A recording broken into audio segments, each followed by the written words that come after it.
وإخوانه من الأنبياء والمرسلين وأزواجه وذرياته وأزواجه أجمعين ثم لأصحاب رسول الله صلى الله عليه وسلم والملائكة المقربين والملائكة الكريمين وجميع أقوال وأقوال الله من الله من آخرهم وسائر أولياء الله وأولياء ثم إلى مشايخنا بالدين علمائنا وأساتذتنا ومؤلفينا وذوي حقوق الواجبات علينا جميع الجمهور من المسلمين والمسلمات والمؤمنين والمؤمنات من الله يشاء بالرحمة والمغفرة ويريد علينا من أسرار المنهج والعلوم وكرامات الله وحرمات في الدين والآخرة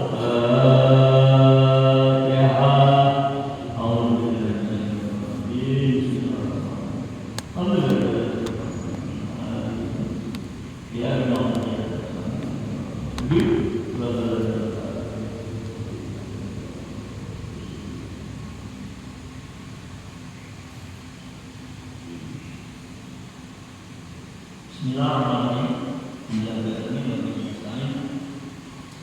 Ala umur dunia wassalam ala asrafil mursalin sayyidina wa tabi'ina maulana Muhammadin wa alihi wa ashabihi ajma'in. Kafal Muhammad rahimahullah. Wa ala naf'anihi wa barakatuhu wa lakum. Jarani adapun ilmu pengetahuan hukum Islam yang pertama, ya, kita alhamdulillah telah mengaku Islam dan telah mengucapkan dua kalimat syahadat yang dengan demikian sudah sah kita menjadi orang Islam, ya, karena Islam itu kan sebutan, predikat, sebutan yang tentunya harus ada, ya, bukti-buktinya. Kalau kita emang benar sebagai orang Islam, maka kita harus tahu tentang pengetahuan agama Islam ini. Yang pertama yaitu mengetahui akan makna dua kalimat syahadat. Itu yang pertama. Sebagai orang Islam gak cukup kita cuma bisa mengucapkan asyhadu an la ilaha illallah wa asyhadu anna Muhammadan Rasulullah. Ya, kalau enggak kita pelajari artinya, bukan berarti bahwa yang dimaksud di sini terjemahannya, bukan, ya, terjemahan ya itu semua itu tahu terjemahan.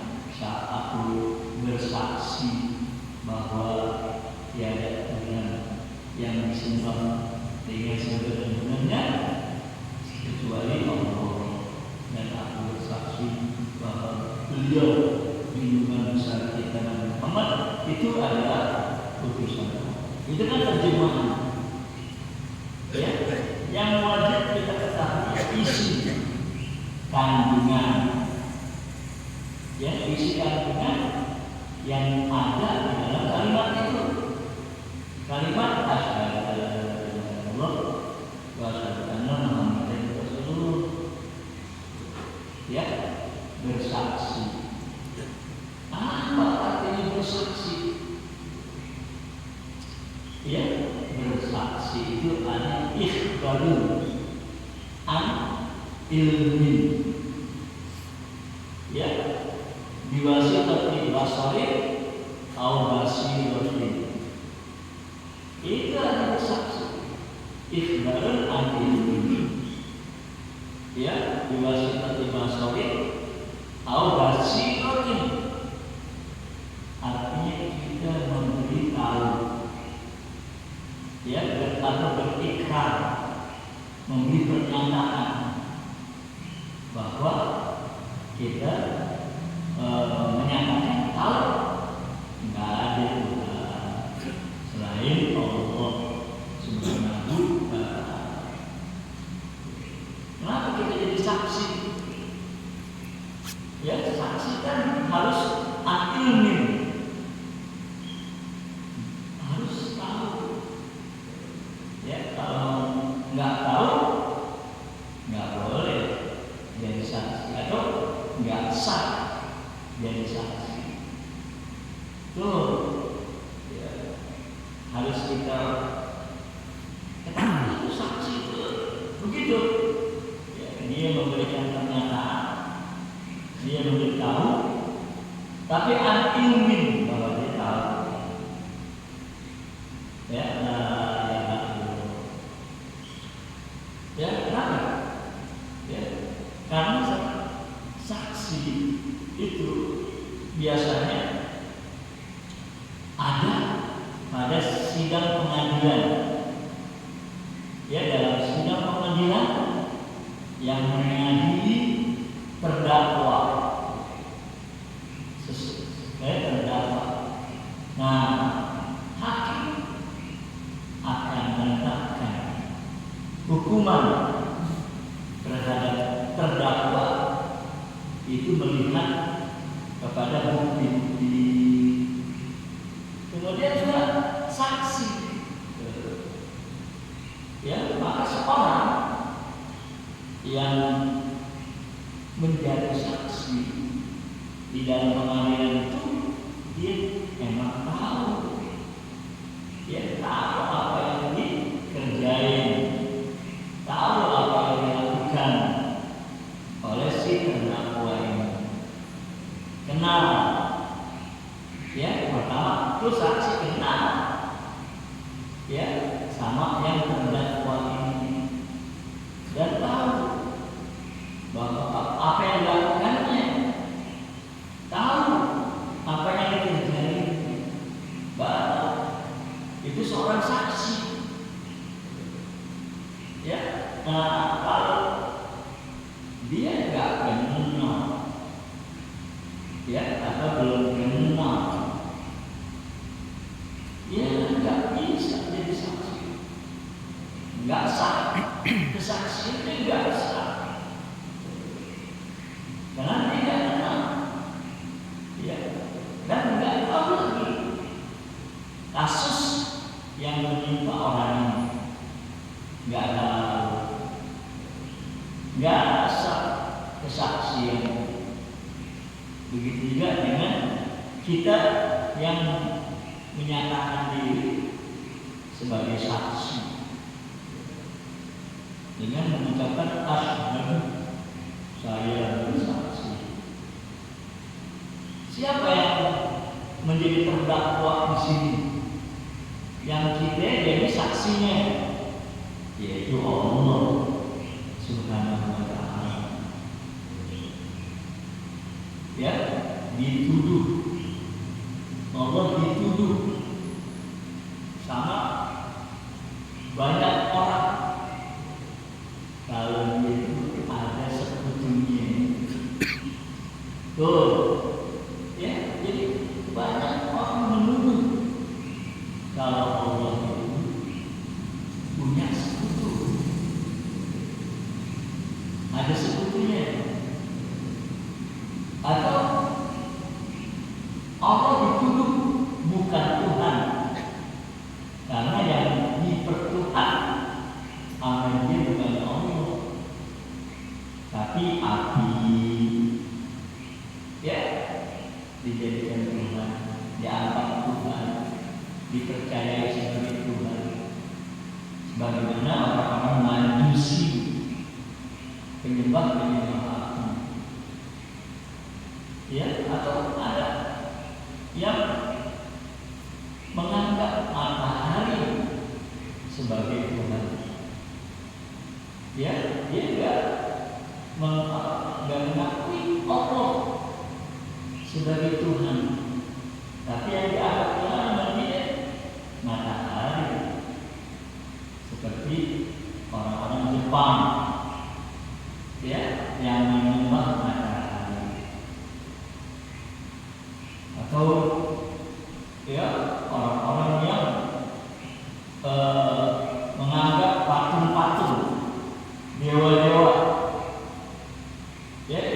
menganggap dewa itu sebagai Tuhan.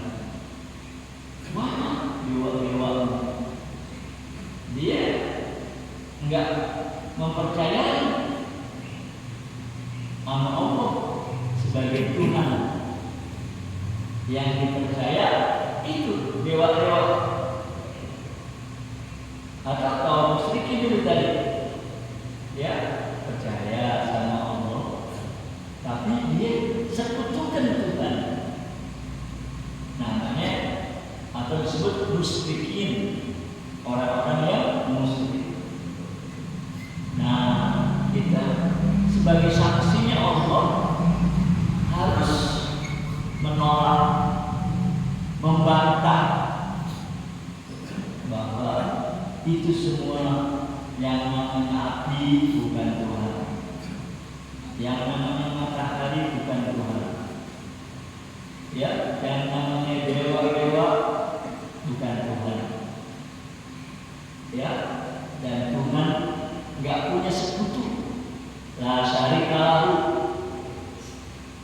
Nah, oleh kita membantah sama orang-orang tersebut, menolak keyakinan mereka, ya, karena yang kita anggap, yang kita percayai sebagai Tuhan cuma Allah Subhanahu wa Ta'ala. Ya, tentunya kita ini akan diminta sama orang-orang itu, ya, kenapa kamu gak percaya api itu sebagai Tuhan? Kenapa? Ya, kamu tidak percaya matahari itu sebagai Tuhan? Ya, kenapa kamu gak percaya dewa-dewa itu sebagai Tuhan? Atau kenapa gak mau mengakui sekutu bagi Tuhan? Nah, kita mesti tahu, ya, di sini harus bisa membantah, harus bisa menolak, ya, kepercayaan tadi. Karena menurut kita sebagai saksi hanya Allah sebagai Tuhan. Baru, ya, kesaksian kita itu benar, diakui. Ya, kalau kita nggak bisa membantah, kalau kita nggak bisa menolak, ya, bahwa yang selain Allah itu sebagai Tuhan, kita nggak bisa disebut sebagai saksinya Allah. Ya, kita kan ngakui saksi Allah, nggak ada Tuhan selain Allah. Ya, kita mengakui bahwa Nabi Muhammad itu utusan Allah. Makanya mesti kenal, ya, amanah Muhammad sallallahu alaihi wasallam. Mesti tahu kepada Nabi kita Muhammad sallallahu alaihi wasallam. Kalau enggak sah, ya, kesaksian kita. Itu yang penting sekali, ya, untuk kita ketahui siapa Tuhan yang sebenarnya, yang wajib, ya, kita percayai, yang wajib kita sembah, yang wajib kita taati, ya, yaitu Allah Subhanahu wa Ta'ala. Dalam Al-Quran Allah berfirman, wa'lam annahu la ilaha illallah. Ketahuilah, itu iklam, fi'il amr, ya, jadi disuruh sama Allah, wa'lam, ketahuilah. Tuh, mesti tahu berarti, ya, disuruh sama Allah tahu bahwasanya tidak ada Tuhan selain Allah. Ya, maka di sini dikatakan oleh beliau, ya, mengetahui akan makna dua kalimat syahadat, yaitulah yang dikata ilmu usuluddin, ilmu dasar-dasar pokok agama.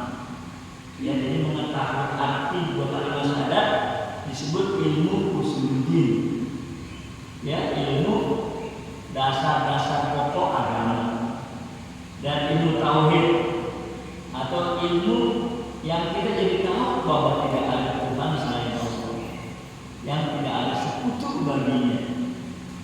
Ya, dan dialah yang dikehendaki urutannya dari kitab ini. Ya, kitab ini itu yang akan dibahas kali ini.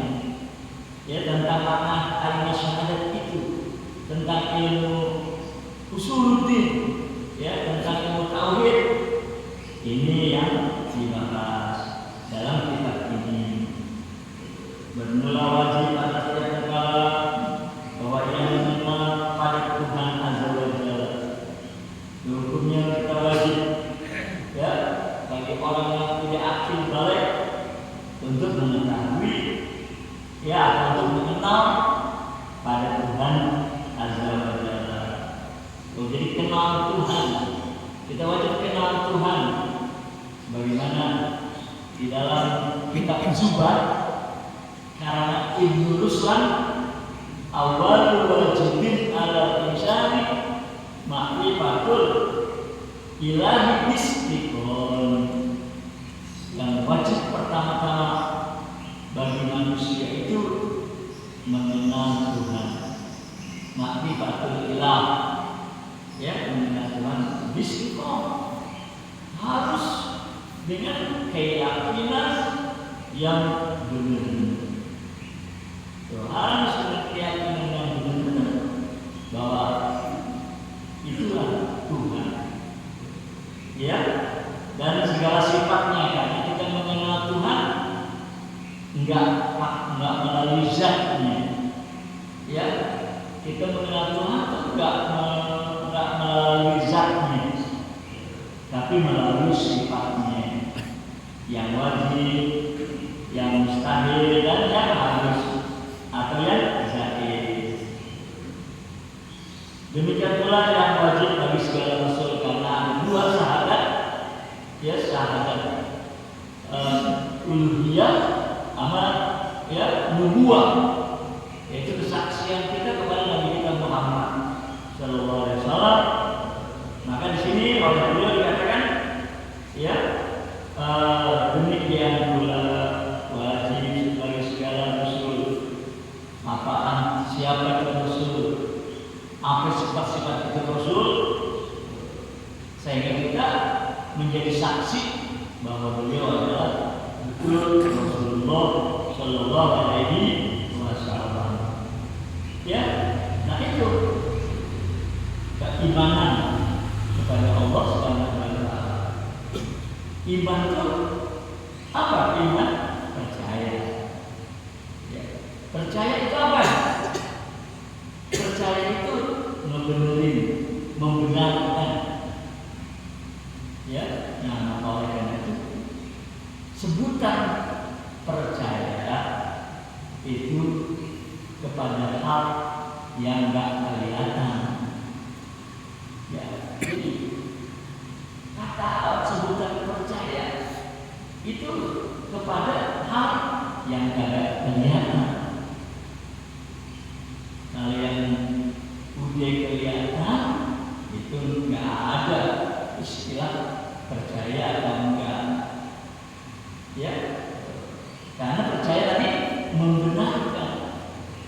Kayak orang yang baru datang dari Bogor ketemu kita, ya, dia mengatakan di Bogor hujan gede banget, ya. Nah, tinggal kita nih, ya, mendengar ucapan dia itu, ya, yang mendengar pernyataan dia kalau di Bogor tadi hujan gede sekali. Kita benerin enggak dia punya kabar? Ya, kita benerin atau enggak? Nah, kalau kita enggak benerin, berarti kita percaya sama dia bahwa di Bogor itu hujan gede. Tapi kalau kita nggak ngebenerin, ya, akhirnya kita bilang, masa iya?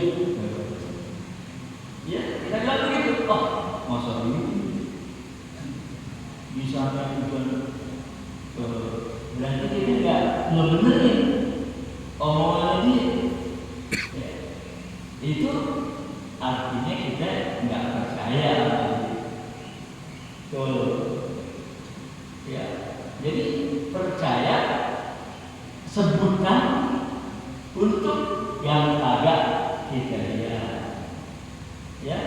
Maka kita percaya nggak akan adanya Tuhan, ya, percaya akan ada Tuhan, bahwa tidak ada Tuhan selain Allah.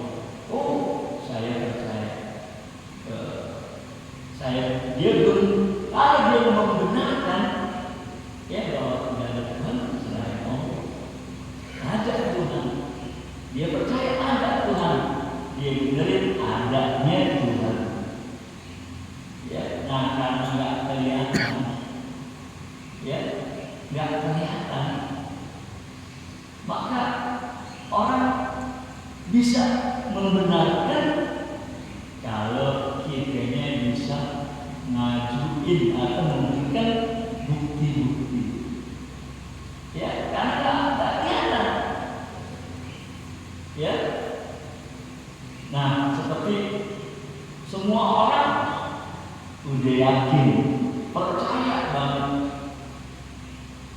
bahwa kita ini ada, mempunyai ruh, ya. Setiap manusia itu ada ruhnya, ya. Percaya atau enggak? Kan kita nggak lihat ruh itu gimana, ya, rupanya, bentuknya, kita tidak tahu. Nah, kita bilang bahwa ruh itu ada, ya, ruh itu ada. Nah, kita bisa, kita harus berikan bukti. Mana bukti? Buktinya kalau seorang ada, masih ada ruhnya dia, ya, orang itu artinya hidup, ya, artinya hidup dengan bukti dia masih punya kegiatan, ya, punya aktivitas, jalan ke sono kemari, ngomong, ya, bercakap-cakap, ngerjain ini, ngerjain itu, ya, ketawa, makan, minum, ya. Nah, berarti itu orang ada ruhnya, ya, itu orang berarti ada ruh. Nah, sekarang, ya, itu ruh kalau dia udah nggak lagi, kalau dia udah nggak lagi berada di dalam jasadnya, udah ninggalin jasadnya, nah, itu jasad, itu tubuh, udah nggak ada lagi kegiatan buat dia, nggak ada lagi aktivitas buat dia. Kakinya, ya, nggak bisa berjalan lagi, tangannya nggak bisa ngerjain ini itu lagi, matanya nggak melihat, ya, kupingnya nggak dengar. Berarti dia ini udah nggak ada ruhnya, ya. Berarti dia ini udah nggak ada ruhnya. Karena kalau masih ada ruh di dalam jasadnya, dalam badannya, dia masih bisa punya aktivitas, punya kegiatan, ya. Tapi sekarang dia udah nggak ada lagi kegiatan, udah nggak bisa kegiatan ngapa-ngapain, ya, terwujud kaku kayak kedulungan pisang. Wah, berarti ruhnya nggak ada, ya. Jadi itu bukti ada itu dengan adanya dia punya kegiatan, dia punya aktivitas, ya. Nah, ruh yang ada dalam jasad kita ini kadang-kadang dia ninggalin jasad, ya, tapi balik lagi, ya, belum. Kadang-kadang ninggalin jasadnya, ninggalin badannya, tapi balik lagi. Nah, kalau masih balik lagi, itu biasanya disebut dalam keadaan tidur. Ya, dalam keadaan tidur. Nah, kan waktu tidur itu jasad ya nggak berfungsi, matanya yang lihat, kupingnya nggak dengar, ya tuh tidur. Cuma nanti ya balik lagi dulu, baru dia bangun, sadar lagi, ya dengar lagi, melihat lagi, ya bisa ngomong lagi. Padahal waktu dia tidur, ya nggak punya kegiatan apa-apa, dia nggak bisa bergerak, nggak bisa ini.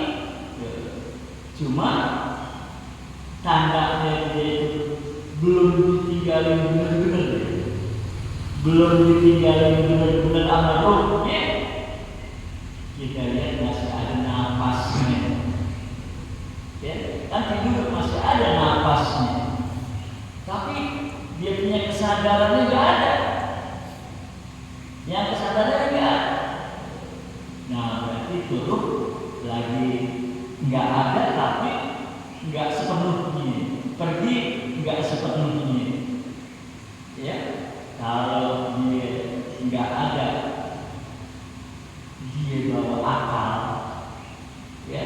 Nah disitulah itu ruh bisa melihat, ya, mendengar yang disebut mimpi. Ya di dalam mimpi, ya kita kan bisa melihat ini, melihat itu, mendengar ini, mendengar itu. Ya kadang-kadang juga kita mimpi makan ini, makan itu, minum itu, ya, dan lain-lain. Tuh, itu kalau ruh bawa akal, ya, akalnya ikut serta, ya, sehingga dalam mimpi itu kita ketemu sama kawan-kawan, bergembira, lari sana, lari sini, ya, kita berbicara, ngomong, ya, itu ruh. Ya, cuman begitu balik, ya, bangun. Ada kalanya ruh ninggalin jasadnya untuk selama-lamanya, ya. Tuh, jadi ruh ninggalin jasadnya untuk selama-lamanya, nggak balik-balik lagi. Nah, keadaan itu kita sebut kematian, ya, kematian, bukan? Ya, dia nggak balik lagi. Nah, akhirnya jasad tersebut karena udah nggak bernyawa lagi, disebut mati, ya, mati. Nah, kalau udah dalam keadaan mati, ya, biasanya badan kita itu akan berubah menjadi busuk, ya, berubah menjadi busuk. Nah, maka itu semua orang udah paham, ya, semua orang udah ngerti. Kalau udah sampai badan atau jasad ini membusuk, itu pasti akan mengganggu, ya, pada masyarakat sekitarnya, pada orang-orang yang ada di sekelilingnya. Maka oleh itulah, ya, buru-buru jasad itu dipendam, ya, supaya jangan mengeluarkan bau yang akan mengganggu masyarakat sekitarnya yang masih pada hidup. dipendam di dalam tanah yang kita sebut dikubur. Ya, kan kita juga dikubur. Padahal kan sama dipendam di dalam tanah. Yang nanti lama-lama ya itu tubuh hilang. Ya, karena makan belatung, ya tulang-tulang itu makan kutu kanan, ya jadi rapuh, yang dalam arti roming, tulangnya pun rapuh, dan akhirnya hilang sama sekali. Ya, tapi belum kemana dia? Ya, kok keluar dari dalam tubuhnya? Kemana dia? Ya, kita sebut diturut kembali kepada Allah Subhanahu wa Ta'ala.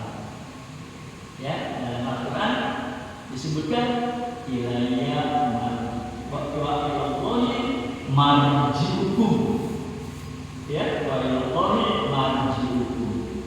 Kepada Allah lah kamu akan kembali. Balik, cuma gak balik lagi ke dalam tubuhnya.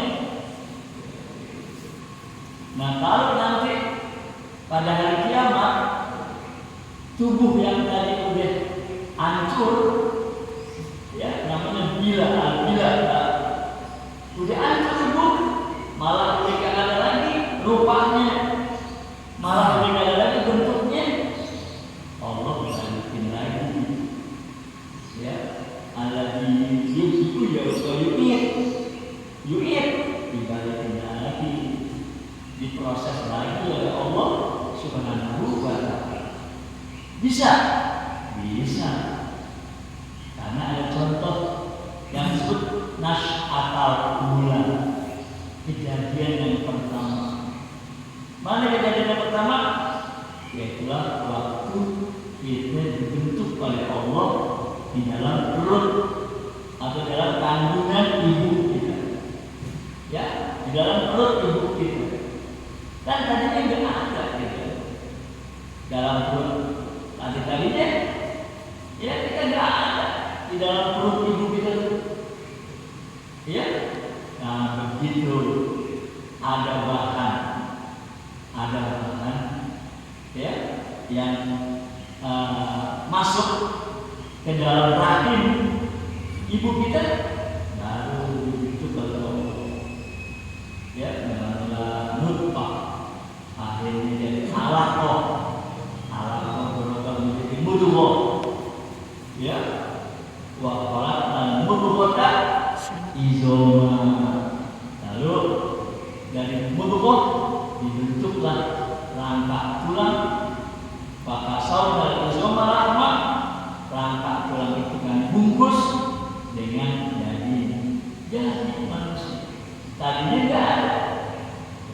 Begitu juga waktu kita dimasuki ke dalam kubur, hilang, enggak ada. Ya, hilang, enggak ada.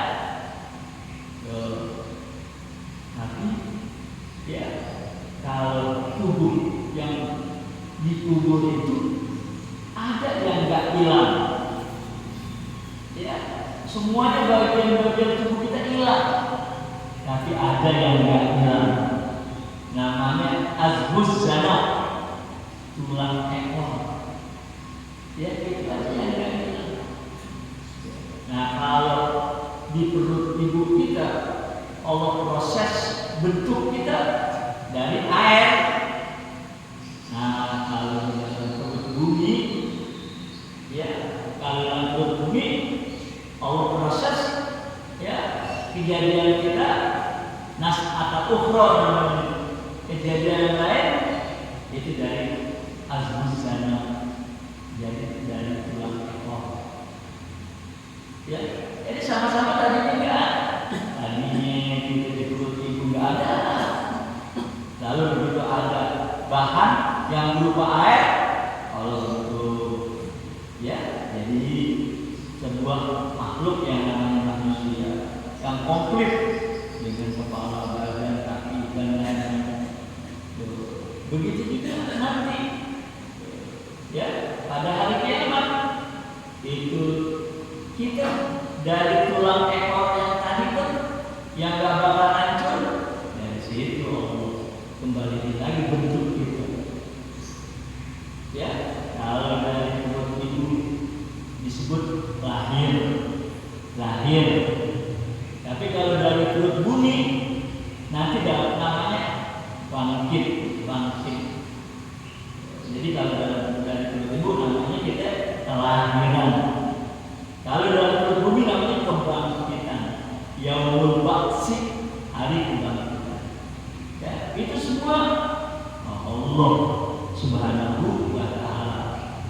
Maka kita wajib percaya ya dengan adanya hari kebangkitan, di mana kita akan menghadap lagi kepada Allah Subhanahu wa ta'ala untuk dibalas. Maka disebut yaumul jaza, hari pembalasan. Kenapa dibalas? Karena kita di sini disuruh ya ayuhan nasu budu rabbakum ya wa'malu sholihan. Di sini kan disuruh waktu dilahirin ya dari perut ibu, lalu terus berkembang menjadi manusia yang berakal, disuruh oleh Allah untuk ibadah. Ya, nah di sini manusia itu ada yang nurut, ada yang patuh, ya dengan perintah Allah. Tapi ada yang melawan, ya ada yang menentang, ada yang membantah. Maka yang patuh, nurut itu disebut mukminun, orang yang beriman.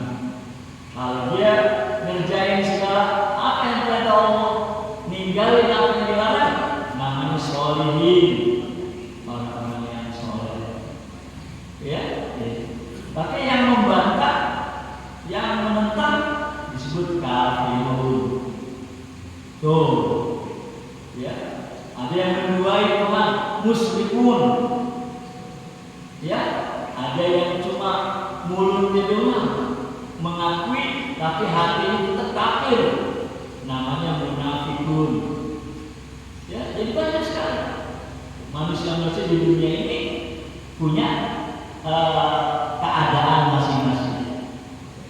Ya, nah maka waktu dibangkitkan lagi oleh Allah Subhanahu wa ta'ala, nah yang betul-betul taat kepada Allah, al-mu'minun, al-muslimun, al-muhsinun, ya as-solihun, itu akan diberikan kesenangan, kebahagiaan, kenikmatan, sebagaimana Allah ngasih juga di sini. Ya, ngasih juga di dalam alam dunia ini kesenangan, kebahagiaan, kenikmatan dikasih. Ya, cuma beda. Ya, kalau di sini cuma sebentar, sedikit, nggak kekal. Kalau di sana nanti di akhirat itu kenikmatannya kekal abadi, kebahagiaannya kekal abadi. Bagi orang yang di sininya waktu disuruh oleh Allah mau menuruti, mau mentaati. Ya, nah itulah akhirnya di dalam kehidupan yang kedua nanti disebut darul akhirah, negeri akhirat. Kalau di sini namanya darul dunia, negeri dunia. Ya, karena ada akhirat, ada hari pembalasan, ada hari kebangkitan. Ya, dibangkitkan lagi oleh Allah. Ya, nah disinilah kita wajib mempercayai semua itu berdasarkan kepada apa yang disampaikan amal Rasulullah Sallallahu Alaihi Wasallam. Maka kita harus pelajari ya tentang ketuhanan, tentang kerasulan, tentang ketaatan kepada Allah, Islam dan iman dan Islam. Ya, dengan demikian kita akan menjadi hamba yang akan beruntung baik di dunia maupun di akhirat. Ya, mudah-mudahan kita selalu diberikan taufik dan hidayah kepada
Amin.